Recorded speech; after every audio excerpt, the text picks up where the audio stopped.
현재 한국의 많은 선수들이 해외로 나가 활약을 보여주고 있는데요. 지금 해외에서 활약하고 있는 한국 선수들 외에 이전 과거에도 해외에서 활약한 선수들도 있습니다. 그 중에서도 우리나라에서 프리미어 리그가 특히 인기가 많은데 2000년대에는 박지성 선수, 현재는 손흥민 선수로 인해 많은 한국 팬들이 프리미어 리그를 즐겨보죠. 그래서 오늘은 프리미어 리그에서 활약한 한국 선수들의 최고의 순간에 대해 한번 알아보도록 하겠습니다. 이 영상에서 소개하는 선수들은 저의 개인적인 기준으로 선정했다는 점 알아주시면 감사하겠습니다. 그럼 지금 바로 시작합니다. 첫 번째로 알아볼 최고의 순간은 설기현이 프리미어 리그에서 활약한 순간입니다. 안데르레흐트에서 벨기에 리그 우승을 이뤄냈고 슈퍼컵 대회에서는 해트트릭을 하며 4대1 대승을 이끌어 우승의 주역이 된 설기현. 2002년에는 안데르레흐트 소속으로 발롱도르 후보에 뽑히기도 하는 등 성공적인 커리어를 쌓았습니다. 02-03 시즌에는 시즌 43경기 13골을 기록했고 03-04 시즌에는 챔피언스 리그에 출전하여 처음으로 챔피언스 리그에 진출한 한국인이 되었습니다. 그리고 한국인 첫 챔피언스 리그 골도 기록하게 되죠. 이후 설기현은 잉글랜드 챔피언십에 울버햄튼으로 이적하게 되는데요. 이때 최전방 공격수와 중앙 공격형 미드필더를 넘나들며 팀의 주전으로 확고히 자리 잡게 됩니다. 04-05 시즌 챔피언십과 각종 컵 대회를 합쳐 총 40경기 6골을 기록했죠. 05-06 시즌 통산 설기현은 챔피언십과 각종 컵 대회를 합쳐 36경기 4골로 풀타임 주전으로 활약했습니다. 시즌 종료 후 설기현은 프리미어 리그로 승격한 챔피언십 우승팀인 레딩으로 이적하게 되는데요.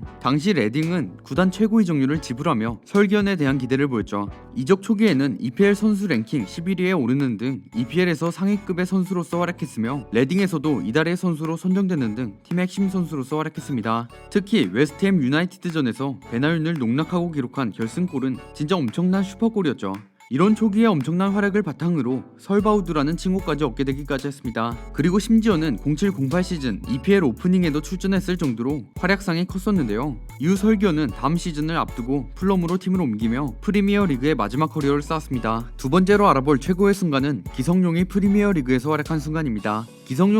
기성용은 서울에서 프로 데뷔해 스코틀랜드의 셀틱을 거쳐 스완지로 이적했는데요. 스완지로 이적 후 첫 시즌 주전 미드필더로 출전하며 중원의 한 축을 담당했지만 다음 시즌 팀은 중앙 미드필더들을 영입했고 기성용은 썬더랜드로 임대를 가게 되죠. 기성용 선수는 이적 후 썬더랜드 감독의 확고한 신임을 받으며 주전으로 활약해 팀을 프리미어리그 잔류를 할 수 있게 했고 리그컵 결승까지 올라가는 활약을 보여줬습니다. 결국 임대 생활을 마무리하고 스완지로 복귀한 기성용은 복귀 시즌인 1-4-15 시즌 리그 개막전 맨유를 상대로 골을 기록하며 아시아인 최초 EPL 개막전 시즌 1호 골을 기록했습니다. 이후 28라운드 토트넘전에서는 리그 6호 골을 달성하며 박지성 선수의 기록을 경신하고 한국인 EPL 한 시즌 최다골까지 기록했죠. 이후 17-18 시즌까지 스완지 소속으로 162경기에 출전해 팀의 중원을 책임지며 이후 뉴캐슬로 이적하게 됩니다. 뉴캐슬에서의 첫 시즌 베니테즈 감독의 지휘 아래 나름의 출전 기회를 받으며 중원에서 활약을 보여주던 기성용이었지만 이후 베니테즈 감독이 감독직을 내려놓고 스티브 브루스 감독이 지휘봉을 잡자 출전 기회를 잡지 못하고 기성용은 FA 신분으로 팀을 알아보기 시작했죠. 이후 기성용은 뉴캐슬과의 계약 해지 후 마요르카를 거쳐 현재는 FC 서울에서 선수 생활을 이어가고 있습니다. 세 번째로 알아볼 최고의 순간은 이영표가 프리미어 리그에서 활약한 순간입니다. 이영표는 2002년 월드컵에서 한국 대표팀의 4강 신화를 이끌고 PSV를 거쳐 토트넘으로 이적해 큰 활약을 선보였는데요. 2005년에 박지성이 프리미어 리그의 맨체스터 유나이티드로 진출했고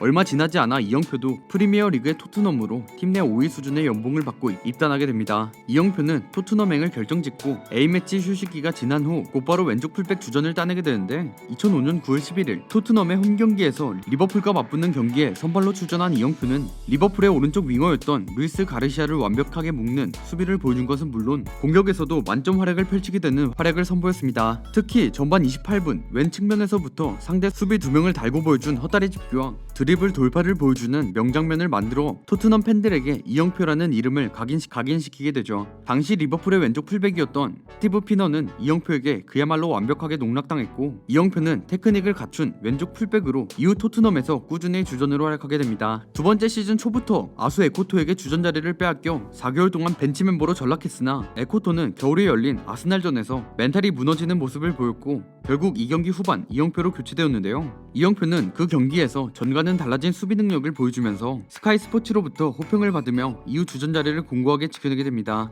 네 번째로 알아볼 최고의 순간은 박지성이 프리미어 리그에서 활약한 순간입니다. 박지성 역시 2002년 월드컵에서 한국 대표팀의 4강 신화를 이끌고 PSV를 거쳐 맨유로 이적하며 해외 축구에 붐을 가져다 준 선수인데요. 박지성의 활약 덕분에 프리미어리그는 현재 한국에서 가장 인기 있는 리그가 되었죠. 박지성이 맨유로 이적한 이후 첫 시즌 0506 시즌은 그는 바니스텔로이, 웨인 루니와 함께 맨유의 공격을 이끌었는데요.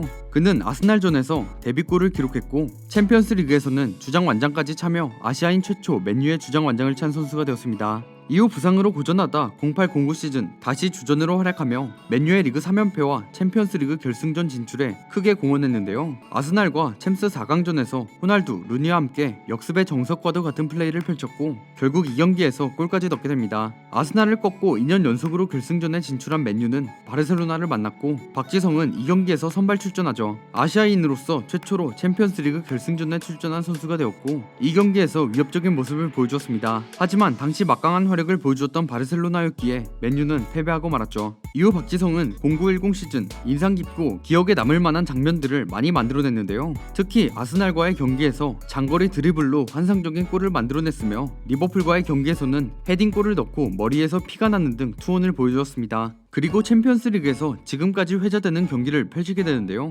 AC 밀란과의 챔피언스리그 16강전에서 안드레아 피를로를 말 그대로 지워버렸습니다. 맨유는 피를로를 지우고 골까지 넣는 박지성의 대활약에 힘입어 밀란을 대파하고 챔피언스리그 8강에 진출했죠. 이후 1011 시즌에도 박지성은 인상 깊은 장면들을 많이 만들어냈는데요. 아스날과의 경기에서 감각적인 헤딩골, 첼시와의 챔스 경기에서 드록바 골 이후 바로 터진 골, 그리고 울버햄튼전에서의 환상적인 멀티골까지 인상적인 장면들을 많이 만들어냈습니다. 이후 2012년을 마지막으로 맨유를 떠나 2014년 은퇴를 선언했죠. 마지막으로 알아볼 최고의 순간은 손흥민이 프리미어리그에서 활약한 순간입니다. 분데스리가에서 선수 생활을 시작해 함부르크, 레버쿠젠을 거쳐 프리미어리그에 토트넘으로 이적하며 자신의 기량을 만개하기 시작한 손흥민. 토트넘에서 포체티노 감독 밑에서 꾸준한 기회를 받아 이만큼 성장할 수 있었는데요.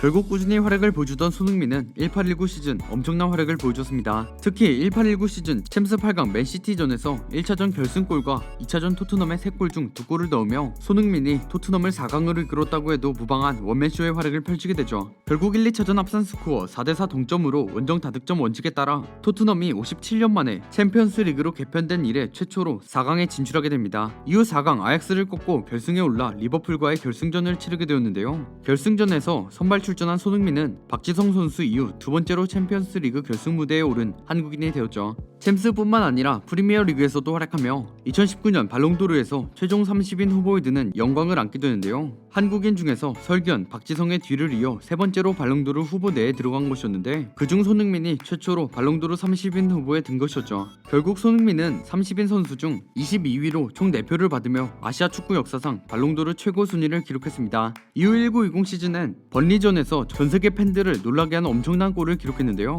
토트넘의 페널티 라인 인근에서부터 드리블을 시작해 상대팀 페널티 라인까지 무려 73m의 거리를 질주하며 기록한 원더골이었습니다. 이후 2021 시즌에는 2라운드 사우스햄튼전에서 프리미어리그 진출 후 처음으로 한 경기 해트트릭과 추가로 한 골을 더 넣어 총 4골을 득점하며 사우스햄튼을 완전히 압도하는 활약을 선보였죠. 사우스햄튼전 손흥민은 이렇게 4골을 기록하고 이후 맨유전에서도 2골을 추가하며 EPL 4라운드 기준 칼버트 르윈과 함께 득점 공동 1위에 오르는 모습까지 보여줬습니다. 지금까지 프리미어리그에서 활약한 한국 선수들의 최고의 순간에 대해 알아보았습니다. 제가 선정한 선수들 외에 프리미어리그에서 눈부신 활약을 보여주었던 순간을 알고 계신 분들은 댓글 남겨주시기 바랍니다. 저는 지금까지 월간베스트였습니다. 감사합니다.